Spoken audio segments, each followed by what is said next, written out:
Réuni au Canada, le G7 a assuré qu'un cessez-le-feu était nécessaire de toute urgence en Ukraine et a alerté sur une situation qui s'empire au Soudan. La Russie continue de lancer des frappes aériennes sur l'Ukraine, alors que les combats s'intensifient dans les régions de Zaporijjia, Kharkiv et Donetsk. Un cessez-le-feu immédiat est nécessaire de toute urgence en Ukraine, a déclaré le G7, qui a réaffirmé son soutien à Kiev et a condamné toute modification de frontières par la force. Le ministre des Affaires étrangères ukrainien a appelé ses alliés à continuer d'investir dans la fabrication de missiles et de drones, alors que les infrastructures énergétiques du pays sont la cible de nombreuses attaques depuis plusieurs semaines. Ottawa a également annoncé de nouvelles sanctions contre Moscou et contre ceux qui financent les efforts de guerre, sans qu'aucune autre décision concrète n'ait été rendue publique. Un consensus a également été trouvé sur la situation au Soudan qui s'est encore aggravée. Dans une déclaration commune, les ministres ont fermement condamné la récente escalade. Les États-Unis ont affirmé que quelque chose devait être fait pour couper les livraisons d'armes ainsi que toute forme d'appui dont bénéficie la force de soutien rapide. En revanche, les opérations militaires effectuées par les États-Unis dans les Caraïbes et le Pacifique ayant fait au moins 76 morts n'ont pas été abordées. Washington a par ailleurs démenti les informations selon lesquelles Londres aurait arrêté de partager des renseignements.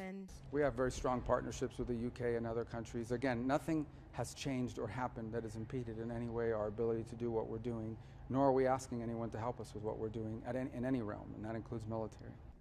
Les différends économiques entre les États-Unis et le Canada n'ont pas non plus été évoqués. La ministre canadienne des Affaires étrangères, Anita Anand, a affirmé que Washington et Ottawa continuent d'entretenir d'excellentes relations de travail et qu'en dépit des désaccords, leur coopération au sein du G7 restait intacte. C'est la fin de la plus longue paralysie budgétaire de l'histoire des États-Unis. Après 43 jours de shutdown, 6 élus démocrates ont finalement voté avec les républicains le projet de financement de l'État fédéral et Donald Trump a publié la loi. Le texte prolonge jusqu'à fin janvier le budget précédent sans pour autant garantir le maintien ultérieur des subventions pour l'Obamacare. Ce sont ces subventions qui avaient conduit au shutdown. This outcome was totally foreseeable. I said that this would be the outcome when all this began back in mid-September. They did it anyway. Democrats admitted that they used the people as leverage, and they got nothing for their selfish political stunt here. They didn't achieve anything with this at all. Les républicains ont promis d'organiser un vote sur la prolongation des subventions à l'assurance maladie. Republicans have played a game of chicken with food assistance, travel safety, and federal paychecks, all because they will stop at nothing to cut your health care. The only thing that congressional Republicans are more loyal to than Donald Trump is to cutting the health care of the American people. 24 millions d'Américains bénéficient de l'Obamacare. Sans la prolongation des subventions, les primes d'assurance maladie iraient jusqu'à doubler et 2 millions d'Américains pourraient n'avoir aucune assurance médicale l'année prochaine.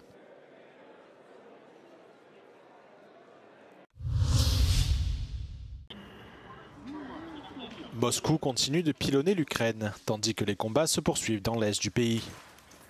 Dans la nuit de mardi à mercredi, des frappes de drones russes ont touché la région de Kharkiv, blessant au moins 5 personnes. Le chef-lieu de l'oblast a été ciblé par au moins 3 attaques distinctes. Влучання в промислове підприємство жодним чином не стосовується військового підприємства. Крім цього, постраждало 20 житлових будинків. Це 5 приватних житлових будинків і 15 багатоповерхових. Ces frappes surviennent alors que l'armée russe affirme avoir pris le contrôle de 3 localités dans la région de Zaporijjia, dans le sud de l'Ukraine.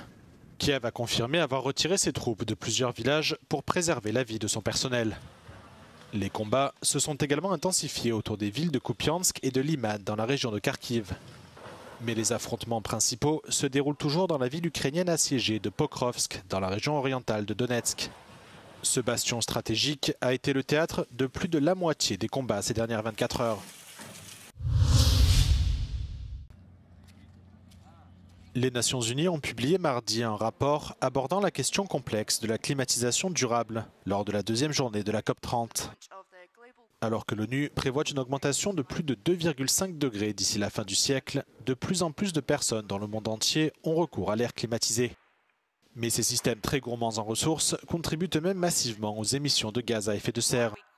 Pour les experts, il est indispensable de mettre l'accent sur la construction de bâtiments plus durables.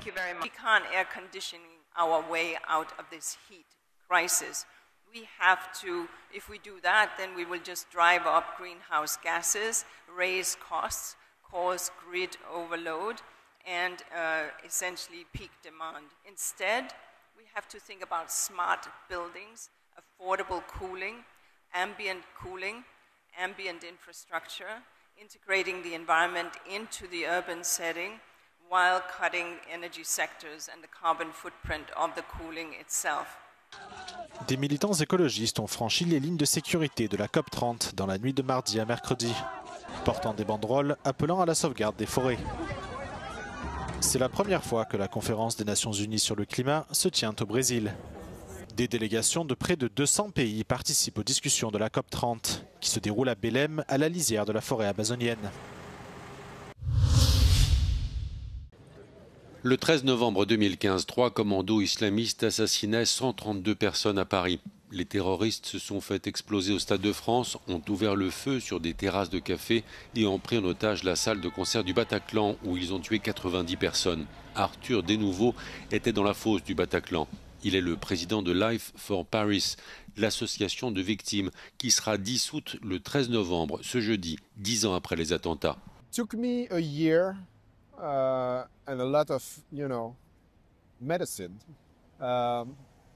to overcome, I would say, the most critical phases of PTSD, which was, unexpectedly and more often than I would have liked, something popped up, either on the subway or, during fireworks when you feel the smoke. But since 2017, I would say I've had no panic attack. I've had nothing of that kind. But I'm very cautious because I'm not sure you heal from PTSD. I guess you have long periods of time where nothing happens. Ce jeudi, en fin de journée, le jardin du 13 novembre 2015 sera inauguré sur l'espace à l'arrière de la mairie de Paris. Des cérémonies en mémoire des victimes auront lieu toute la journée sur les lieux des attentats, au Stade de France, devant le Bataclan et les terrasses de café visées par les terroristes. Des milliers de manifestants ont défilé mercredi à Bucarest pour s'opposer aux mesures d'austérité mises en place par le gouvernement roumain. À l'appel du bloc syndical national, ils ont exigé des hausses de salaire, des mesures de lutte contre l'inflation et des réductions d'impôts pour les travailleurs.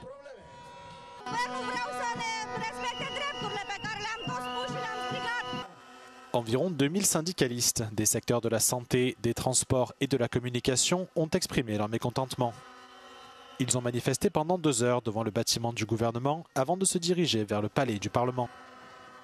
Primul lucru pe care dumneavoastră ați vrea să-l schimbe guvernul. Demisia, domnule! Nu sunt în stare de nimic! Le gouvernement roumain s'est engagé à réduire le déficit budgétaire national, qui s'est levé à plus de 9% en 2024, soit l'un des taux les plus élevés de l'UE. À cette fin, il a annoncé des mesures d'austérité qui comprennent des hausses d'impôts et une réduction des dépenses publiques. Après la manifestation, les responsables syndicaux ont annoncé avoir été invités à des pourparlers par le gouvernement. Le Venezuela a entamé ce mardi d'importants exercices militaires dans le but de protéger son espace aérien contre une éventuelle agression étrangère et de lutter contre l'impérialisme des États-Unis, selon Caracas. Quelques 200 000 membres des forces armées, des milices, de la police et des dirigeants communautaires affiliés au gouvernement de Nicolás Maduro participent à ces exercices qui doivent durer 2 jours dans tout le pays. Ils interviennent dans un contexte de tension croissante avec les États-Unis suite à l'ordre de Donald Trump d'envoyer des navires de guerre dans les eaux caribéennes afin de contrer le narcoterrorisme. Ces derniers mois, les États-Unis ont mené plusieurs frappes dans les Caraïbes sur des navires qu'ils accusent, sans apporter de preuves, d'être liés au trafic de drogue. Mais pour le Venezuela, Washington utilise ce prétexte pour imposer un changement de régime à Caracas. En début de semaine, 2 nouveaux navires ont été ciblés dans une opération qui a fait 6 morts. Le bilan humain s'élève désormais à au moins 75 victimes dans la vingtaine de frappes menées ces dernières semaines. Lors d'une interview exclusive accordée à Euronews, le commissaire européen à la culture Glenn Mikalev a dévoilé le nouveau cadre grâce auquel l'Union européenne sauvegardera le rôle de la culture. Ce mercredi, La Commission a donné son feu vert pour ce qui a été baptisé boussole culturelle. C'est la première fois dans l'histoire de l'UE qu'un tel cadre est mis en place. Glenn Micallef a souligné l'importance de cette stratégie qui vise à donner une vision à long terme dans le domaine et à sauvegarder la liberté artistique. When artists are free to express themselves, when they are free to artistically express their voices, then democracy has a voice. So what we want to do is we want to strengthen artistic freedom. We want to give the opportunity for people to be able to access more easily our culture and our heritage in Europe, because this is one of the most effective shields that we have to division and extremism. And this is why I say continuously that if we invest in culture, it pays back twice. It pays today and tomorrow. Ce plan répond également aux préoccupations concernant l'impact de l'intelligence artificielle, notamment en ce qui concerne les violations des droits d'auteur. De nombreux artistes ont exprimé leur frustration face aux modèles d'IA qui s'entraînent sur leurs œuvres sans leur permission, des situations qui ont donné lieu à des actions en justice. Glenn Micallef a alors attiré l'attention sur les cadres réglementaires et juridiquement contraignants de l'UE qui fixent des règles pour cette technologie comme la loi sur l'IA et la directive sur le droit d'auteur.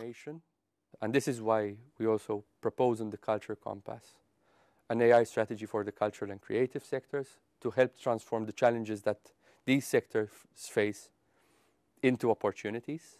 And out there are genuine concerns in some of these sectors. La boussole culturelle, qui n'est pas un instrument juridiquement contraignant, devrait être approuvée par les 3 institutions de l'UE l'année prochaine.